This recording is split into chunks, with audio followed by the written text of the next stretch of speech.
Mga karos, good morning po, good morning. Kamusta po tayong lahat? Ito, welcome back po muli dito sa aming channel. Ngayong araw po ng Sabado. Alam niyo na, pag Sabado, payroll po tayo. Ito, project update tayo sa Riego de Dios project. Bali, pupunta po dito si client owner ngayong araw ng Sabado, July 12. Meron po sila mga dadalhin na accessories para sa mga finishing installation ng toilet and bathroom. Meron din po sa kitchen area. Ayan, at saka syempre may mga pag-uusapan pa po kami para sa mga susunod na steps ng finishing stage nitong kanyang pinapagawang project dito sa Lienaki Builders. Ayan, at saka si Master Batang din po kung sakaling makakapunta ngayon para ma-finalize po nila yung mga ipinapagawa po nilang glass and aluminum. Sabi naman po ni client owner, wala naman pong ibang gagawa niya kundi sila Master Batang. Yan, sliding window, sliding door, PNB doors, cabinet, and etc. Ayan mga karos, project update tayo sa mga gagawin pa ng kasunod dito sa Riego de Dios project. At saka meron tayong mga inaasahan na paparating na delivery, kagaya ng scheme code para doon sa ginagamit ng pintor natin, wall putty at saka patching compound para naman po sa pagmamasilya ng ating exterior part ng mga pader, yung laging nababasa, laging nangulanan. Mga karos, sa mga naghahanap nga po pala dun sa dalawang on-call natin na si Kuya Chris at saka si Kuya Roel, bali bawas na po tayo ng tao sa mga project natin. So kadalasan ginagawa talaga to ng mga nangungontrata or ng mga engineer architect kapag medyo hindi naman na po kailangan yung ibang mga tao para dun sa site. Bali dito po sa mga nagiging project po natin, ayan, nagbabawas na nga po tayo ng tao kasi hindi na muna tayo nag-o-open. Gawa ng pinag-aaralan natin yung mga location ng project natin na kung saan kaya pa po nating matutukan. Meron po kasi tayong ibang mga project na kasunod pero hindi po muna tayo nagbukas para na rin po sa kapakanan din po ng ating trabaho. Kasi hindi po tayo basta-basta kumukuha ng trabaho mga karos kung mahihirapan po tayong tutukan yung project. So kailangan po kasi lagi natin nasusupervise yan, napupuntahan. Kaya hindi po muna tayo nagdagdag at kaya nagbawas tayo ng tao. Doon sa mga naghahanap, yun po yung dahilan kung bakit hindi nyo po sila nakikita sa video, pero on call lang po namin sila. O sakali pong may malakihan project, ayan, nandyan po sila. Yan, kung sakaling available pa naman po si Kuya Chris at si Kuya Ruel, kapag nag-open ulit tayo ng project, makikita at makikita nyo po uli sila. Ayan mga karos, samahan nyo po muli kami ngayong araw po na to, ngayong araw ng Sabado. At mamaya magpapa-payroll din po tayo sa tropa. Let's go and enjoy watching po. Tara. Okay, dito na tayo sa Riego de Dios project niya. Good morning nga po pala sa client owner namin dito, sila Ma'am Catherine. Tapos pupunta sila ngayon. Then sila Master Batang nasa biyahe na yata. I-update tayo. Yan, maraming salamat muna sa magandang weather po natin. Pero halos araw-araw naman naambon at naulan. Kung magpapatuloy po na mainit ang panahon sa loob ng isang linggo, kahit pa paano matatapos natin yan. Okay, update dito. Balak na po namin ipalinis to. Balak na po namin ipahakot. Kung meron pang konting masisinsil dito, isasako na lang namin. Yan, ipapaschedule ko po to ngayon. Kasi yung dyan sa may mga poste tsaka sa ilalim ng pader, meron pang konting papalitadahan pa. Marvin, good morning. Good morning, boss. Ayan, inaayos na ni Marvin yung iba pang mga plastering dito. Then nililinis na rin po yung tiles sa poste. Tapos nagpa-segregate na tayo rito, gawa ng pupunta sila client. Kada punta po ng may-ari, mas maganda na abutan nila na malinis tsaka malawak, para may imagine po nila yung mga napag-uusapan po namin. May imagine po nila kung ano pa yung mga gagawin. Kung halimbawa meron po silang maisip pa na ipadagdag na trabaho. Ito buhangin natin, hindi ho kasi nakakot yung banda rito. Ay, yung banda rito, dapat dito yan. So pinilit na lang po natin na ilagay dyan. Mas malawak po kasi dito compared dun sa harapan. Yan.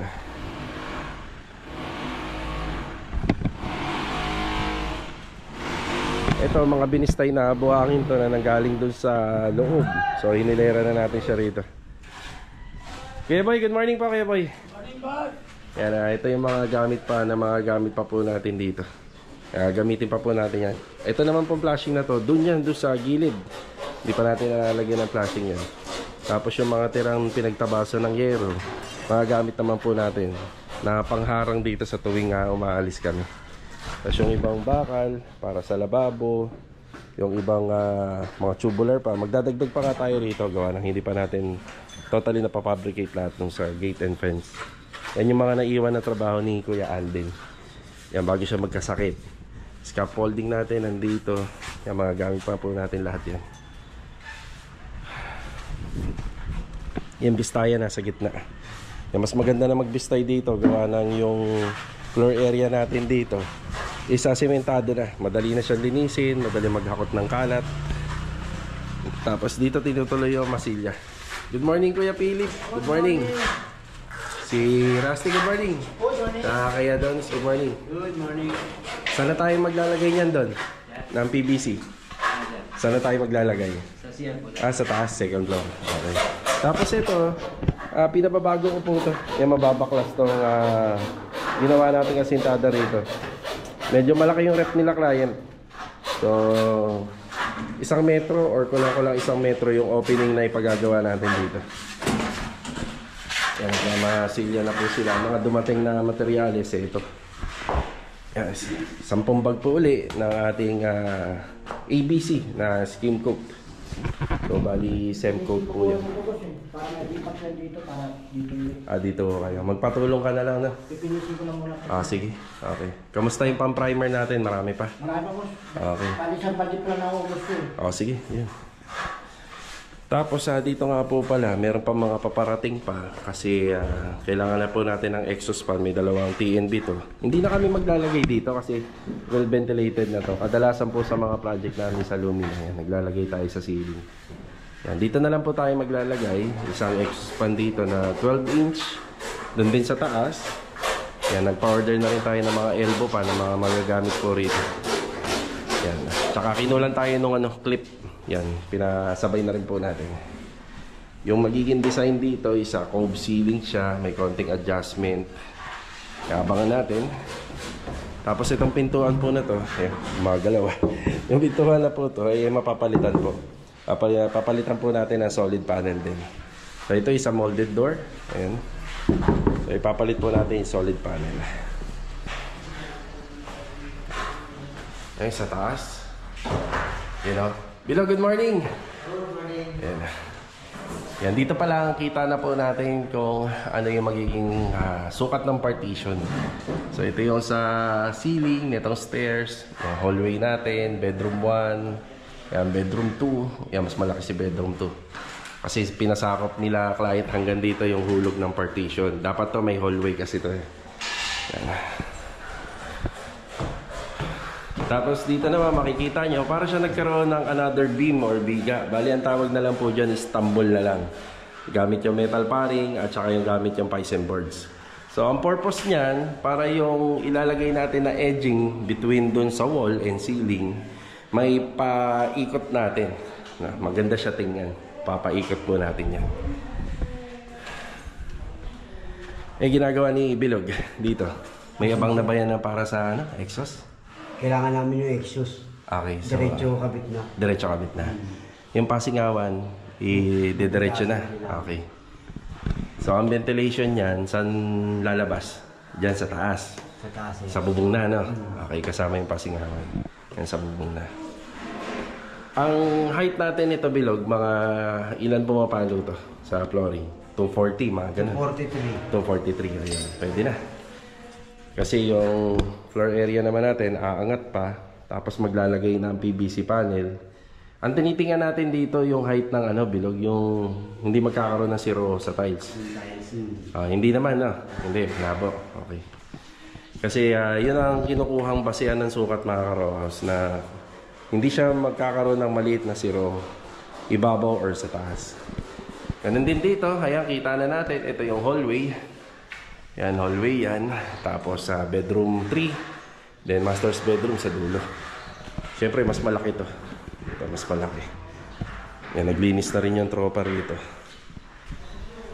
Ito nga po pala, hanggang sa ngayon, hindi pa po na nalalagyan ng sliding window.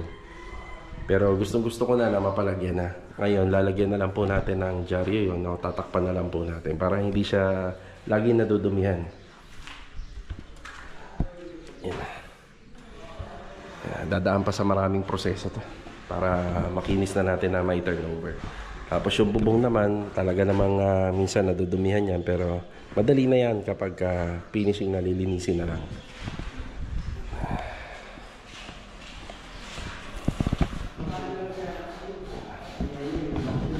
Yan, matapos na po itong mga ceiling, proceed na po sa tiling works. So ito, pinatanggal po natin yung dati niyang mortar, yung topping niya. Yung pinatanggal natin para siguradong yung tiles natin pagka kinabit natin ay matibay. So doon pa lang po kasi sa topping niya, kumakapak na. Pagka tinutok-tok po, tumutunog. So tinanggal natin, nilinis natin. Ang susunod na gagawin dito, iboblower po natin to. Yan, para malinis talaga. Tapos ito naman, pagka natapos lang yung kisame, hindi pa po, kaya po pala ano to, gilid lang yung nilagyan ng waterproofing. Magtatayo pa kasi ng handamyo. Pag naglagay ng tuntungan, baka masugatan natin yung waterproofing. So mawawala rin po yung bisa at epekto nun. Kaya pag natapos nila tong kisame, okay na po yung pailaw, yung exhaust, halos okay na yung kisame. Itutuloy yung waterproofing, lilinisin ulit, iba-vacuum, itutuloy yung waterproofing, then leak test tayo ng 48 hours.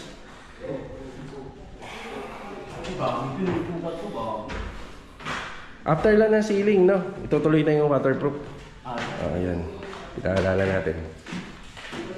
Dito sa dalawang TNB, nakikita nyo naman na yung opening. So, bali, pintuan niya nagawa sa aluminum. Yan ang ikakabit po natin. Tapos yung gagamitin na tiles para sa mga TNB, yung gagamitin na PVC panel para sa TNB, yung mga ganito rin. Iisang disenyo lang. Dalawang exhaust pa yun.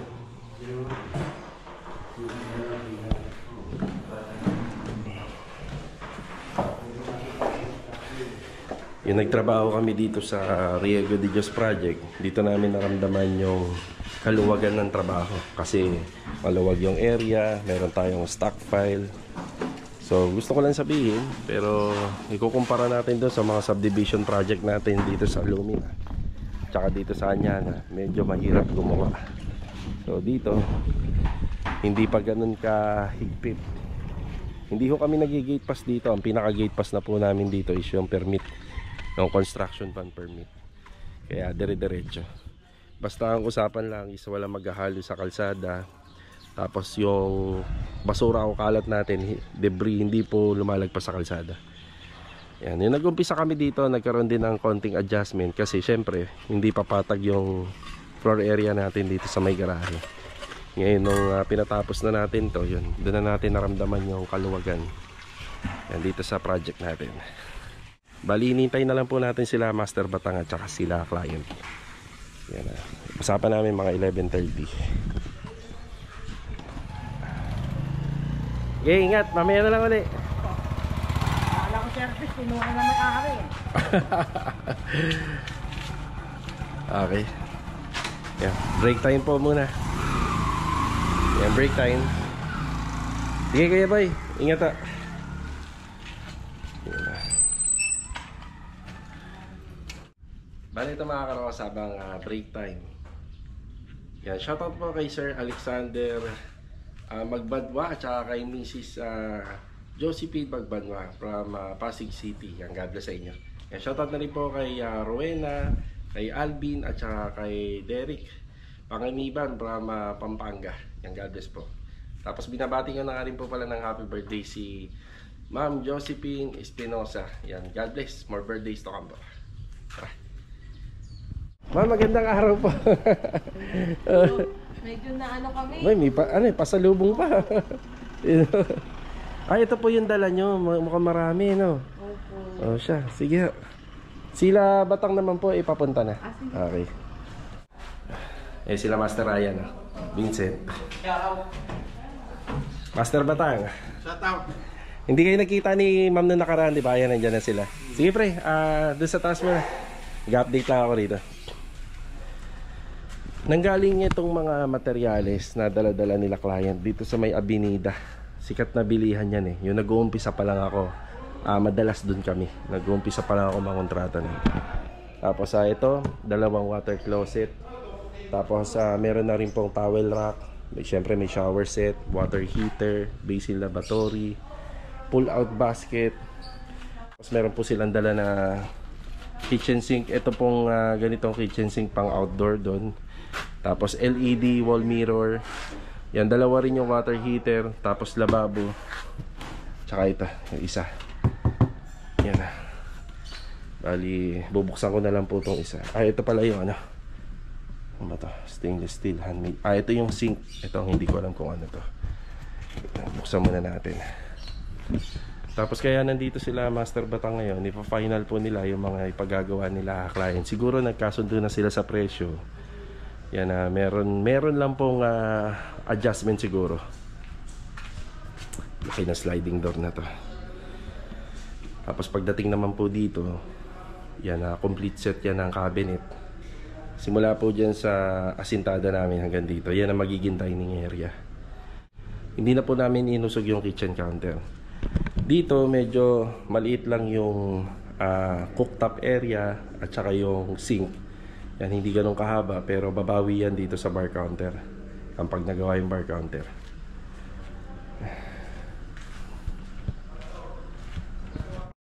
Okay, binuksan ko yung laman ng box. Pull down pala ang laman nito. Ayun yung pull down.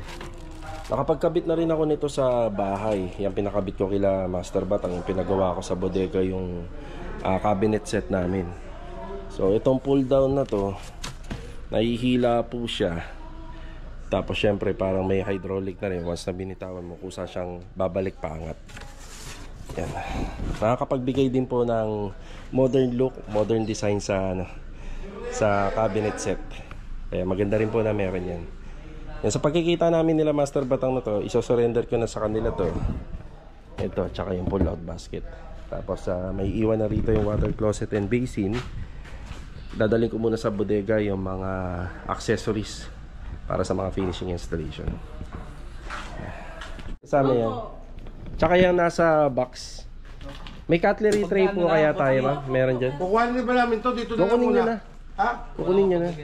Hindi, kunin nyo na. Tapos kukunin ko doon. Yan. Ayun yung cutlery. Pakidala na rin yan. Ito yung compliment. Ma'am, kasi medyo matagal-tagal pa nila ito magagawa. Tapusin mo muna natin. Sa ilalim ng lamesa natin na kaya? Na-a-adjust yung yung cutlery. Kaya siguro pa ganun yung... Basta ganun ano yung... Lagay. Yung lagay niya, yung lagay. Kasi... Baga, di ba ganito? Parang pag ganito yung tinutukoy na ma'am. Kasi may pahaba. Yan. Kasi naka-adjust siya. Sayang kasi yung Yung kapag ganun daw, huwag yung... Ma'am, i-note na lang po natin ito lahat. Babalikan natin. Depende nga doon sa Ano to? Tapos first time tayo magpapagawa ng bar counter, pero yung structural framing niya gawa po sa aluminum. Yun, basta hindi ho kami mag-ano ng kahoy dito. Lahat gawa sa aluminum. Yun. Tapos ito yung mga nabanggit ko na pinadeliver pa natin. Diyan na lang po lahat, sir. Ayun yung exhaust, additional na rivet, tapos mga elbow. Ito gagamitin natin. Plastosin.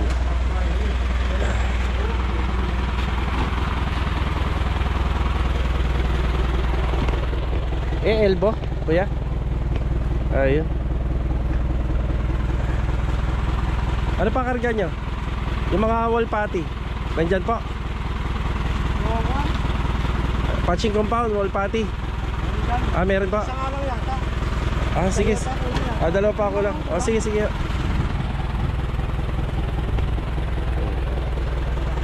Kita mo si paring Ryan, hindi nag-uubos ng oras yan. Nagbibistay muna. Kung nagpapahinga, dapat may ginagawa. Yun. Okay na yung delivery. Eto. Mas malaki to saan yan, ano? Mas malaki. Mas malaki, no? Oo, malaki to. Malaki nga. May kulang lang na patching compound. So ang patching compound at saka wall putty, yung paghahaluin yan, yun ang ipapahid dito. Yan, tapos naka-Critex primer. Pare, ito, ebidensya pare ha. Libre daw to, ano pare, no? Ayan, no? Sabi no, no? Hindi nga, libre. Oh, pabakalas mo na. Oh, ito. Ito pre, tsaka to, no? 4634 dong. Ayun, sinukatan. Para pamasalyahan natin ng ganun. Matutuwa si client yan. Eh, yung pare, sama mo na, yun. Ano yun? Eh, sa taas. Pag gano'n, nagbaho-baho.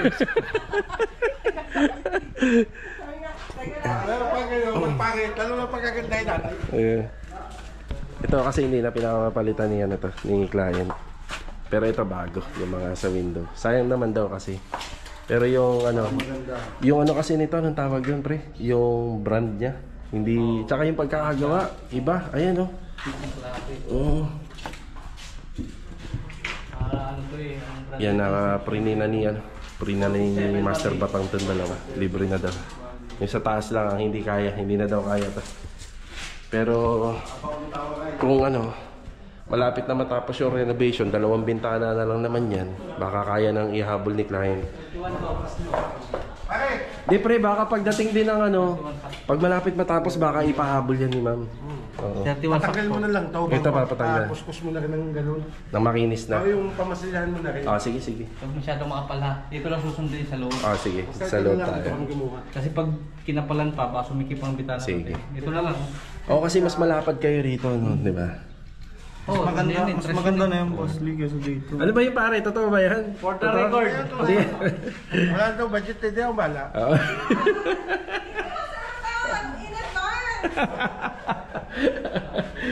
Ayan totoo naman yan. Hindi pa naman umpisahan meron agad May previous ka agad. Previous agad.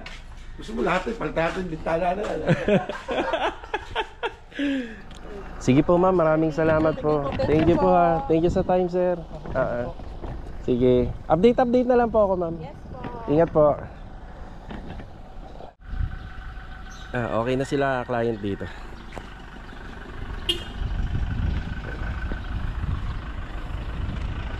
Siya nga pala, bigyan ko kayo ng idea kung bakit nagkaroon ng freebie si Master Batang dito. Ayun sa 2 window. Yung sukat kasi ng reflective glass, isa dyan, 1, 2, 3, 4 at saka doon. Yan. Tsaka doon sa taas. Bali anong gagawin po kasi dito medyo sobra na po yun. Kumbaga kapag naputol niya na talaga lahat ng 4x8 na reflective glass na orderin nila sa supplier, magkakaroon ng sobra yon na pwede po nilang rito ilagay. Tapos yung nakikita ko, yung framing and handle lang, yun talaga yung gagastusan na lang ni Master Batang, yung framing at saka yung handle saka yung silicone. Pero yung about sa reflective glass or mirror, bali na siya, malilibre kasi sobra po dito yun. Ayan. So bali hinihintay ko na lang po yung tropa. Tapos dadaling ko na lang po itong mga gamit dito. So si wall putty, exhaust fan, elastosil. Kaya may elastosil tayo kasi yung mga joint nito. Ayan. Tapos rivets, karagdagan, nag-install sila ng kisame. Ayan, patching compound at saka itong wall putty na yan na magagamit po dito yan sa outside. Tapos may iwan na yung mga mabibigat, may iwan na po yun. Kagaya po nito. Ayan, tapos ito dadaling ko na lang po. Kitchen sink. Yan, importante yung kitchen sink pala, baka maiwan to dito dahil syempre pag nagano na po sila ng lababo, yung kitchen counter natin, kuha na nila yung sukat. Yan, ito na lang yung mga sikasuhin natin. Dadali muna natin sa bodega.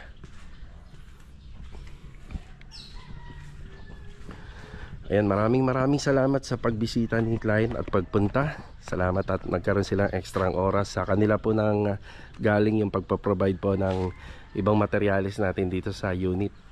Tapos si Master Batang din, ayan, napag-usapan na nila yung lahat ng gagawin. At ang kagandahan pa ay nagkaroon pa po ng pa-freebie si ma'am, si client. Yan, salamat din kay Master Batang. Siyempre kapag masaya si client, masaya rin tayo. Yan, di ba? Yan, hinihintay ko na lang po yung tropa. Tapos sana ito mahakot po para pagdating natin ng Lunes, yung ibang trabaho na maliliit dyan matapos natin. Kasi nandyan na yung mga materyales para may apply na. Tara. Nakabalik na yung tropa rito. Ayan.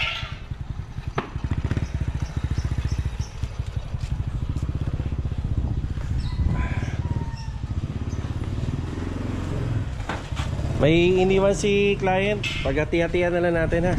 Merienda mamaya. Ikaw na umawa kuya. Dito lang sa loob po. Kuya, ito yung ano, Yung wall patty natin, 10 galon yan. Ito 3 order kasi ito. Sa Lunes na daw yung dalawa, hindi pa naman gagamitin. Pakihanapan mo na ng location ha kuya. dito lang sa Tapos doon itong lababo, laboratory at saka ano, pakihanapan na ng location sa loob. pasok natin sa loob. Ayun, pamirienda ni ma'am sa inyo ha. Mag-thank you muna kayo. Maraming salamat, ma'am. Thank you. Sige ha. Mauna na ako sa inyo kuya Bay. Sige. Sige. Tapos kinuha ko na rin po yung ibang materyales, ilalagay ko muna sa bodega.